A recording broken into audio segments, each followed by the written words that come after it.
Chapter 8. The Answer. Once we found ourselves alone, I asked Anastasia, "What's all the big excitement about some kind of eagle?"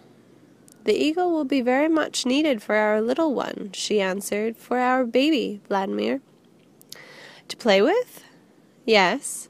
Only play has a considerable significance for his future learning and feelings." "I see." I said this, even though I didn't fully understand this business of playing with a bird, even an eagle. "But what were you doing with the cedar? Were you praying or talking with someone? What happened with you and the cedar? Why did great-grandfather seem so severe when he talked with you? Tell me, Vladimir, do you think there is, some kind of intelligence out there? Does there exist a mind in the invisible world of the cosmic, in the universe? What do you think?" "I think it's true. You know, even scholars talk about that, as do mediums, and the Bible. And this something, what would you say is the best word to describe it? I need to know this so that you and I can agree upon a definition. Say, for example, mind, intelligence, being, forces of light, vacuum, absolute, rhythm, spirit, God. Well, let's say God." "All right, then. Now tell me, does God attempt to communicate with man? What do you think? I do not mean by a voice from heaven, but through people, through the Bible, let us say, to offer a hint on how to be more happy." "But the Bible was not necessarily dictated by God." "Well, by whom, then, would you say?" "People could have done that. People who wanted to invent religion. They sat down and wrote it collectively." "You think it is that simple? People just sat down and wrote a book and thought up narratives and laws, a book that has lasted for millennia and is the most popular and widely read book that has existed to date? Over the centuries, a whole multitude of other books have been written, but few of them can compare with the Bible. What does that mean to you?" "I don't know," I admitted. "Ancient books, of course, have been around for a long time, but most people today prefer contemporary literature, novels, detective stories, and all sorts of inferior stuff. Why is that so?" "Because reading them hardly requires any thinking. In reading the Bible, one is obliged to think at a faster pace, and there are many questions one must answer for oneself. Only then will it become clear. It unfolds itself, so to speak, to one's consciousness. If one looks upon the Bible merely as a statement of dogma, then reading and memorizing a few commandments is sufficient. But any dogma without and not grasped by one's inner being precludes taking advantage of the opportunities afforded man as creator. What questions do we need to answer when we read the Bible?" "To begin with," replied Anastasia, "you might try to figure out why Pharaoh was unwilling to allow the children of Israel to leave Egypt." "Well, what's there to think about? The Israelites were slaves in Egypt. Who would want to let his slaves go? They worked hard and brought the Pharaoh a good income. The Bible says that more than once the Israelites brought a plague over the whole land of Egypt. They even killed people's firstborn offspring, along with those of animals. Sorcerers were later burnt at the stake for such acts, but here Pharaoh simply refused to let them go. Now answer the question. Where did the Israelite slaves get enough goods and cattle to spend 40 years traveling? Where did they get the weapons to seize and destroy cities along their route?" "What do you mean, where? Didn't God give them everything?" "Do you think that was only God's doing? Then who? Man, Vladimir, has full freedom. He has the opportunity to make use of all the bright resources God gave him originally, but he can make use of other resources too. Man represents a union of opposites. See, Vladimir, how the sun shines? That is God's creation. It is for everyone. For you and me, for the snakes, the grass, and the flowers. But bees use the flowers to get honey, while the spider's power is to draw poison. Each of them has its own function, and no bee and no spider can do otherwise. Only man has a wider scope. Only man can act in more than one way. One man can rejoice at the first rays of the sun, while another might curse. Man, you see, can be both a bee and a spider. Does that mean God wasn't the only one helping the Israelites? How can you tell, then, what God actually did as opposed to what was merely attributed to him? When something significant is created through man, Anastasia explained, there are always two opposites at work. Man exercises freedom of choice, which he will accept more of depends upon his purity and conscious awareness. Well, all right, let's accept that. So, you were attempting to talk with him when you were standing at the base of the cedar? Yes, I wanted him to answer me. And great-grandfather objected? Great-grandfather thought that I was speaking too irreverently, that I was too demanding. You really were demanding. I saw it. You were stamping your feet and pleading. What on earth did you want? I wanted to hear an answer. What sort of answer? You see, Vladimir, God's essence is not in the flesh. He cannot yell down to everyone from heaven, telling them how to live. But he wants things to be fine and whole with everyone. And so he sends his sons, people into whose mind and soul he has been able to break through at least to some extent. His sons then go and talk with other people. They speak different languages, sometimes through words, sometimes with the help of music or pictures or various actions. Sometimes they are listened to. At other times they are persecuted and killed, like Christ Jesus, for example. And still God is sending forth his sons. But as always, it is only some of the people who pause and listen to them, while others who are called do not get the message at all, and they violate the laws of a happy existence. I see, and that's why God will punish mankind by a global catastrophe, some kind of fearful judgment? God never punishes anyone, and he does not need catastrophes. God is love. But that is the way it was planned from the very beginning, created that way from above. When mankind reaches a specific point, one might say, in its unwillingness to accept the essence of truth, once the elements of darkness manifest in man reach that critical point, in order to avert total self-annihilation, a global catastrophe rushes in, which takes away a great many people's lives and crushes the destructive life force support system of artificial creation. The catastrophe serves as a lesson to those who are left alive. Following a catastrophe, there is a window of time in which mankind seems to go through a fearful hell. But it is a hell of their own making. It is those who are left alive that fall into this hell. Then, for a while, their children survive as in a pristine, original state. And they eventually reach a stage one could call paradise. Then they fall away again, and it all starts over again in tears. This has been going on for billions of earthly years. If all this has been inevitably repeating itself for billions of years, what then were you asking for? I wanted to find out how, and by what means, people could be made wiser without subjecting them to a catastrophe. You see, I have figured out that a catastrophe can be blamed not only on those who do not accept truth, but also on the absence of a sufficiently effective means of making the truth be seen, of making people alert to the truth.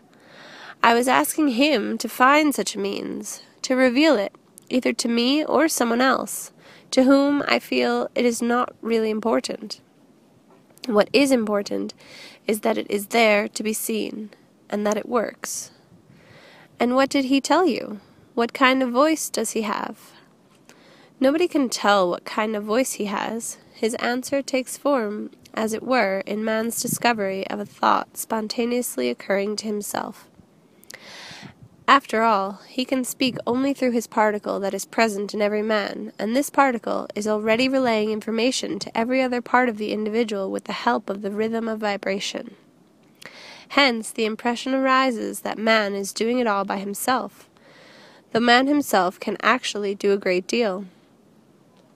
After all, man is God's likeness. In each man there is a tiny particle breathed into him by God right at birth. He has given half of himself to mankind upon the earth, and the forces of darkness try by whatever means they can to prevent this God-reflected particle from acting out its high purpose, to distract man from communication, with it and through it, with God. It is much easier to fight with a small particle when it is all alone, especially if it is not connected to the basic force of the universe. But if these particles unite amongst themselves in bright aspirations, it is much more difficult for the forces of darkness to hinder them. Even if one single particle living in just one single man is in full contact with God, then it is impossible for the forces of darkness to overpower him, to defeat his spirit and mind. That means, I surmised, you appealed to him so that the answer would be given birth in you as to what to say to people and how to say it in order to avert a global catastrophe? More or less. And what answer was given birth in you? What words must be spoken? Words, just words alone, pronounced in the usual way, are not sufficient. So many words have been spoken already, yet humanity on the whole continues to move toward its own perdition. You have no doubt heard words to the effect that smoking is bad, that alcoholic drinks are bad, and this is repeated by a number of sources, including your own physicians, in the language you best understand, yet you still go on doing it. You go on doing it without regard for the deterioration in your own health, and even painful sensations will not restrain either you or many other people from these destructive habits. God says to you, you should not do that, and the message reaches you through pain, and it is not just your pain, but his too, and yet you take painkillers galore and you go on doing your own thing as before. Again, you are not interested in thinking about what produces the pain, and all the other higher truths are known to mankind, but they are not being acted upon. Time after time, they are rejected in favor of a momentary illusory gratifications. It means another way must be revealed to allow them not only to know but also to feel other kinds of pleasure. Once man has learnt of these, he can compare and realize everything for himself. He will unblock access to the God-bestowed particle within him. It is no good simply threatening man with a catastrophe. It is no good simply blaming those who do not accept truth. Everyone who brings the truth to others must understand how needful it is to seek a more perfect method of explaining it. Great-grandfather agreed with me. But that's not what he said. There was a lot that great-grandfather said that you did not hear. If you were able to communicate with each other without words, why then did you say the words that I did hear? Would you not consider it offensive if people conversed using foreign words you could not understand, given that they knew your language too? Various thoughts ran through my mind. Either I believed everything she tells me, or I don't. She herself, of course, believes, and it's not just that she believes it, she acts upon it. She takes it all so intensely. Maybe I should try to somehow restrain her enthusiasm. So I tried to dampen her fervor by saying, "You know what I think, Anastasia? Maybe you don't need to take it so to heart and get so stirred up with your demands as you were doing at the cedar tree. Even the blue glow or vapor from the cedar came crushing down on you. Your grandfather and great-grandfather were right to be concerned. It's probably very dangerous. If God has not given the answer to any of his sons as to how to explain everything to people most effectively, that means there is no answer. It means that a global catastrophe is the most effective way of getting his message across.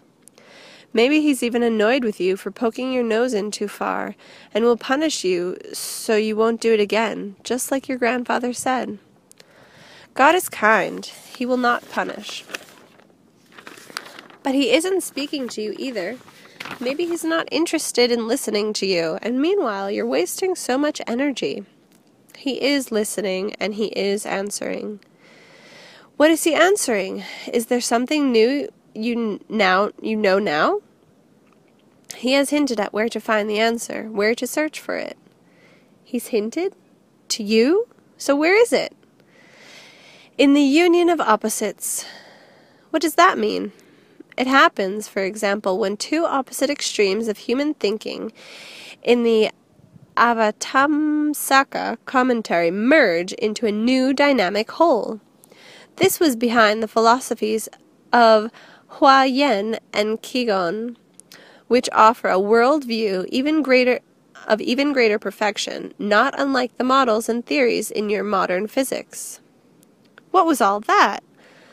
Oh, please do excuse me. I do not know what came over me. I completely forgot myself. What are you apologizing for? You must forgive me. I used words which are completely unfamiliar to you. You're right. They are unfamiliar. I have no idea what they mean. I shall try not to do that again. Please do not be angry with me. Don't worry, I'm not angry. Only explain in ordinary words where and how you will go about searching for this answer. I certainly cannot do it alone. It can only be known through the joint effort of the divine particles to be found in various people living on the earth, people with opposite modes of thinking and comprehension. Only through a joint effort will it be seen, and then in a dimension invisible to the eye, the domain of thoughts. One can also call it the dimension of the forces of light. It exists between the material world in which man lives and God. I shall see it, and many others will too. Then it will be easier to attain a universal conscious awareness. It will be easier to bring mankind through the dark forces window of time, and the catastrophes will not be repeated. Specifically, what do people need to do right now to make the answer appear? It would be fine if a lot of people could wake up in the morning at a set time, 6 o'clock, say, and think about something good. What specifically they think about is not important. It is important that they come out with bright thoughts. They can think about their children, about their loved ones, about how to make everyone happy. If they could only think 15 minutes like that. And the more people that do that, the quicker the answer will come. The Earth's time zones may be different, since the Earth is turning, but the images created by these people's bright yearnings will merge into a single, clear, fulfilled image of conscious awareness. The simultaneity of bright thoughts will intensify each person's ability many, many times. Oh, Anastasia, how naive you are. Who in their right mind would wake up at 6 o'clock in the morning just to think for 15 minutes? People will only get up that early if they have to go to work, or have a plane to catch, or are going on a business trip. Anybody else will decide, leave the thinking to others, I'm going to get some more sleep. I doubt you'll find many helpers that way. But you, Vladimir, could not you at least help me? Me? I don't wake up that early unless I have to. But if I should somehow find myself waking up, then what good things should I think about? Well, for example, you could think about the little son I will be giving birth to, your son. Think how delighted he will be to be kissed by the sun's rays, to see the pure and magnificent flowers all around him, and have the bushy-tailed squirrels play with him in this glade. Think how good it would be if all the other children in the world could forever be kissed by the warm sun. Then nothing would make them sad. Then think about who you might say something glad to or give a smile to during the day ahead. And how good it would be if this marvelous world lasted forever, and what you could do, you in particular, to bring this about. I'll think about our son, and I'll try to come out with other good thoughts. Only what's the point? You'll be thinking here in the forest, while I'll be in an apartment in the city. That's only 2 of us. You say many people are needed. So until we get a lot of people involved, isn't it pointless for just the 2 of us to try? Even 1 person, Vladimir, is more than none. 2 together are more than 2 apart. Later, after you write your book, more people will come along. I shall feel them and delight in each one. We shall learn to catch each other's feelings of the heart, understand and help each other through the dimension of the forces of light. Everything you say still has to be believed. I myself don't completely believe in this bright dimension, this domain of thoughts. You can't even prove it exists because you can't touch it.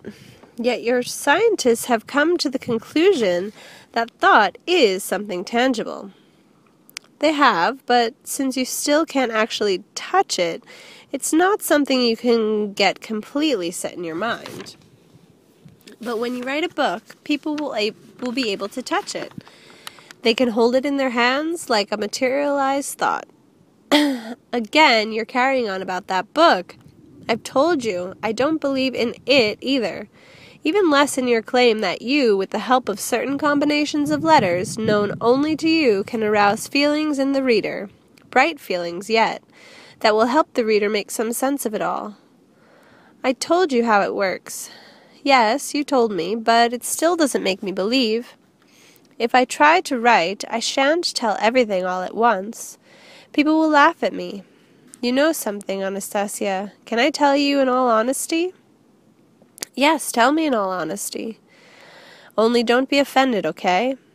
I shall not be offended. Everything you've talked up to me, I'm going to have to verify with our scholars and see what they say about it in various religious and modern teachings. There's a lot of different courses out there now, a lot of preachers. Go ahead and verify by all means. And still, I feel you're a very kind person. Your philosophy is interesting, quite unusual, but if you compare your actions with those of others who are concerned about the soul, about ecology, well, frankly, you're way behind the rest. Why should you conclude that? Think about it. All the enlightened people, as you call them, have gone off by themselves at some point. Buddha went off for 7 years into the forest and set up a whole doctrinal platform. And he has a lot of followers throughout the world. Christ Jesus went off just for 40 days, and even now people are excited about his teachings. Christ Jesus went off by himself more than once, Anastasia pointed out, and he did a lot of thinking when he was traveling about. Let's say... So let's say more than 40 days, let's say a year even. The elders, who are now considered saints, were ordinary people who went into the forest to live in isolation for a time. Then later monasteries were built on these sites and a lot of followers arose, right? Yes, Vladimir, you were right. And here you've been living 26 years now in the forest and you don't even have a single follower. You haven't come up with any platform. And here you're asking me to write a book. You're grasping at that like a straw. You dream of laying out your own combinations of signs in it. Well, if things aren't working out for you like with the other leaders, maybe it's not even worth trying. There are others more capable than you who may well think up something without your input. Come on, why not get real and live more simply? I'll help you adapt in our world. Now you're not offended, eh? No, I am not offended. Then I'll tell you the whole truth, right to the end, to help you get a hold of yourself. Go on. You have some extraordinary abilities, Anastasia. There's no doubt about that. You can pick up any information you want as easily as counting 1, 2, 3. But tell me now, when did you first become aware of that ray of yours? It was given to me right at the start, as it is to everybody. Only my awareness of it, and how to use it, that was something great-grandfather taught me by the time I was 6. So, that means at 6 years of age you were already able to help to see what was going on in our lives. You could analyze situations, help people, even treat illnesses at a distance? Yes, I could. Now, tell me, what have you been doing all the 20 years since? I have been telling you and showing you. I have been working with the people you call Dachniks, trying to help them. All these 20 years, day in and day out? Yes, sometimes even at night if I was not too tired. So you've been acting like an obsessed fanatic, stubbornly holding on to the Dachniks all these years? Who made you do this? Nobody can make me. I did it all of my own free will. After great-grandfather suggested it to me, I realized for myself what a good thing, how important it was. You know, I think your great-grandfather suggested the Dachniks to you because he felt sorry for you. After all, you grew up without your parents. He gave you the very easiest and simplest task. Now that he's seen you've begun to understand something greater, he's given you permission to work with other things and to drop the Dachniks. But this other is connected with the people you call Dachniks, and I shall continue to help them. I love them very much, and I shall never abandon them. Now that's what I call fanaticism. There's something in you that you don't have enough of to be a normal person. You must understand that. The Dachniks are far from being the most important people in our society.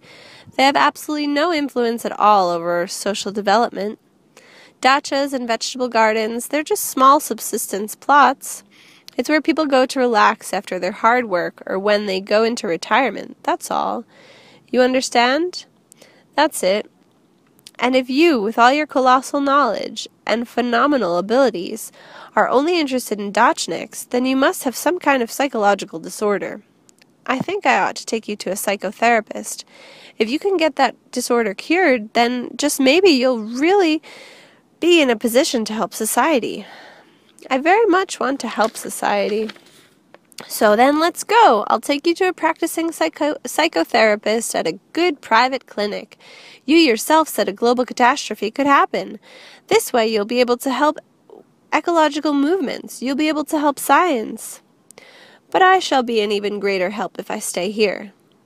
All right, you can come back here later and start getting involved in more serious issues. What do you mean, more serious?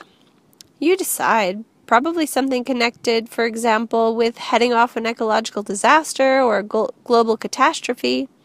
By the way, do you have any idea when the latter might occur?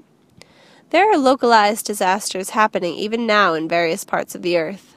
Mankind has been preparing everything and more for its own destruction for a long time now. But when will it happen on a global scale? When will the apocalypse come? It might occur in 2002, for example, but it can be prevented or delayed, as happened in 1992. You mean to say that it might have come to pass in 1992? Yes, but they delayed it. Who are they? Who averted it? Who delayed it? The catastrophe on a global scale in 1992 was averted thanks to the Dachniks. What? There are all sorts of people all over the world who are working against global disaster. The 1992 catastrophe did not happen mainly thanks to the Russian Dachniks. And you? That means you. Even at 6 years old, you were aware of the Dachnik significance? You foresaw it? You worked non-stop. You helped them. I understood the Dachnik significance, Vladimir. Chapter 9. Dachnik Day and an all-earth holiday. But why Russian Dachniks in particular? What's the connection here? You see, Vladimir, even though the earth is very large, it is very, very sensitive. Think of how big you are by comparison with a tiny mosquito, and yet when a mosquito lands on you, you feel it through your skin. And the earth also feels everything. When people pave it over with concrete and asphalt, when they cut down trees and burn the forest growing on it, when they pick and poke at its innards and sprinkle it with powder called fertilizer, it feels the hurt.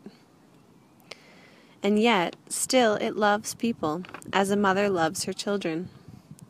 And the earth tries to absorb into its depths all humanity's anger, and only when it no longer has the strength to hold it back, that anger explodes in the form of volcanic eruptions and earthquakes. The earth needs our help.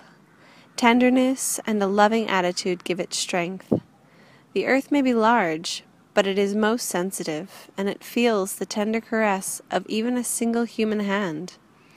Oh, how it feels and anticipates this touch. There was a time in Russia when the earth was deemed to belong to everyone, and therefore nobody in particular. So people did not think of it as their own. Then changes came in Russia. They began giving out tiny private plots to people to go with their dachas. It was no coincidence at all that these plots were extremely small, too small to cultivate with mechanized equipment. But Russians, yearning for contact with the earth, took to them with joyous enthusiasm. They went to people both poor and rich, because nothing can break man's connection with the earth. After obtaining their little plots of land, people intuitively felt their worth, and millions of pairs of human hands began touching the earth with love. With their hands, you understand, not with mechanized tools. Lots and lots of people touched the ground, caressing on these little plots. And the earth felt this. It felt it very much. It felt the blessing touch of each individual hand upon it. And the earth found new strength to carry on. So what now? I queried. Should we erect a monument to every Dachnik as the savior of the planet? Yes, Vladimir, they are saviors indeed. But that would be far too many monuments. I have it. Why not set up a 1 or 2 day national holiday, Dachnik Day, or an All-Earth Day? It could be designated in the calendar. Oh, a holiday! Anastasia threw up her arms in elation. What a terrific idea indeed! A celebration, a happy and cheerful holiday. That is something we definitely need. And you, with that ray of yours, can suggest to our government, to our deputies in the State Duma, that they pass the required legislation. I cannot get through to them. They are too busy with their daily routine. They have so many decisions to make, they have absolutely no time to think. Besides, there is not much point in my attempting to raise their conscious awareness. It would be difficult for them to accept a complete conscious picture of reality. They are not allowed to make any better resolutions than those they are passing at the moment. Who can stop the government or the president from so doing? You, the masses, the majority. As for correct decisions, they are what you call unpopular measures. Yes, you're right. We have democracy. The most important decisions are taken by the majority. The majority is always right. The greatest conscious awareness is always achieved first by individuals, Vladimir. It takes the majority a space of time to catch on. If that's true, then why do we need democracy, referendums? They are needed to serve as a shock absorber, to avoid sudden jerks. When these shock absorbers do not work, revolution occurs. A revolutionary period is always a challenge for the majority. But a Dachnik Day? That's not revolution? That's not revolution. What's wrong with it? A holiday like that is fine. It is needed. Definitely needed. It should be set up as quickly as possible. I shall think about how it can be done as quickly as possible. I'll help you. I know better which levers to pull in our world for the most effective results. I'll write to the papers. No, better still, I'll write about the Dachniks in that book of yours and ask people to send telegrams to the government and the Duma, requesting the establishment of a Dachnik Day as an all-earth holiday. Only, what date should it be? The 23rd of July. Why the 23rd? It's an appropriate day, also because it's your birthday, Vladimir. After all, this fantastic idea is all yours. That's great, so we'll ask people to send telegrams asking for a legislation set up the 23rd of July as Dachnik Day, and an all-earth holiday. And as soon as the telegrams start arriving at the Duma and people begin to wonder why people are sending them, you burst in with your ray. Burst in I shall burst in with all my might, and it will be a fine, bright, and beautiful holiday for everyone. Everyone will have such a good time, and the whole earth will rejoice in its light. Why does everybody have to have a good time? This holiday's only for Dachniks, isn't it? We must see that everyone has a good time. This holiday will indeed begin in Russia, but then it will become the most fantastic holiday for the world as a whole, a marvelous holiday for the soul. And how will it be celebrated the first time in Russia? I inquired. Nobody will know what to make of it. Each one's heart will suggest on that day what he should do and how. I can visualize a general outline right now. Then Anastasia began talking clearly, enunciating each word. She talked with both speed and inspiration. It was all most extraordinary. The rhythm of her speech, the arrangement of her phrases, the pronunciation of her words. May all of Russia wake that day at dawn. May people alone, or with friends and family, come to the land and stand upon it with bare feet. Those who have their little plot of land, let them greet with praise the first rays of sun amidst the shoots and seedlings they have planted, and touch each species with caressing hands. As the sun rises in the sky, let them pick and taste the fruit of their plantings, one from each variety, and that should suffice them up until the midday meal. Before the meal, let them tend their plots anew. Let each one ponder their life and joy and what they are destined to do. Let each remember their family and friends with love, and ponder why their planted seeds are growing, and designate the purpose of every plant. And even before the midday feast, everyone should spend at least an hour by themselves. It is not important how or where or exactly when, but they should be alone for a spell, to spend at least an hour in an effort to look within themselves. Let the whole family gather for the meal in the middle of the day, those living at home and those who have come from far away. Let dinner be prepared from what the earth has borne for the hour of repast. Let every one bring to the whole table whatever is desired by his heart and soul. Let all the family members look each other lovingly in the eye, and let the eldest bless the table together with the youngest. And let the table all around, with quiet conversation, resound. There should be good words spoken about all those who sit beside you. The scene Anastasia described was so extraordinarily vivid that I could feel myself sitting at the table, with people all around. I found myself caught up in the celebration. I was believing in it, or rather, I was participating in it, and I felt led to contribute a feature of my own. There should be a toast before dinner. Everyone raise their glass. Let's drink to the earth. Let's drink to love. I actually felt I was holding the glass in my hand. Then suddenly she broke into my reverie. Vladimir, please, let there be no alcoholic poison on the table. The glass vanished from my hand. Stop it, Anastasia. Don't spoil the celebration. Well, since you have your mind set on it, let there be some wine from berries. But this must be imbibed in very small sips. All right, wine it is, then. Just so as not to change our habits all at once. And after the dinner, then what shall we do? Let the people return to the cities and towns, having gathered the fruit they have grown on their little plots of ground. Let them bear it in baskets and share it with everyone at home who do not have plots of their own. Oh, how many positive feelings will come from this day! They will bring about healings of many people's diseases which threatened with death, and those not erased by time will simply vanish. Let those who are incurably or even slightly ill go out and meet the flood of Dachniks returning from their plots.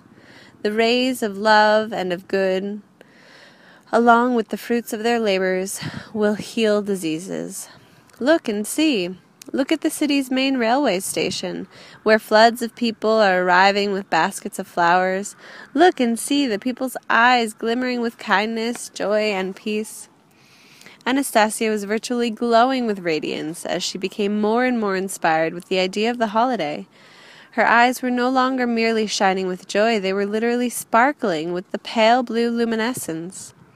The expression on her face was changing, yet still remained joyful, as though a mighty flood of images of this celebration were rushing through her brain. All at once she fell silent. Then, bending one leg at the knee and lifting up her right arm, she sprang from the ground with a tremendous recoil, virtually taking flight like an arrow shot from the earth. She leapt up almost as high as the bottom branches of the cedars. Upon landing, she waved her arm, clapped her hands, and a bluish glow flooded the glade. All the words Anastasia now uttered seemed to be echoed by each tiny bug and blade of grass and each majestic cedar. Her voice resounded as though it were being reinforced by a hidden power.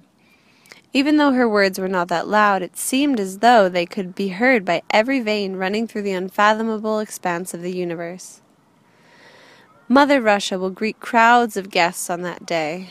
They are all of the earth, as the Atlanteans born. As prodigal sons they shall return. On that day, all over Russia, let everyone awake and greet the dawn. Let all the strings of the harp of the universe make cheerful melody and swell with resonant sound.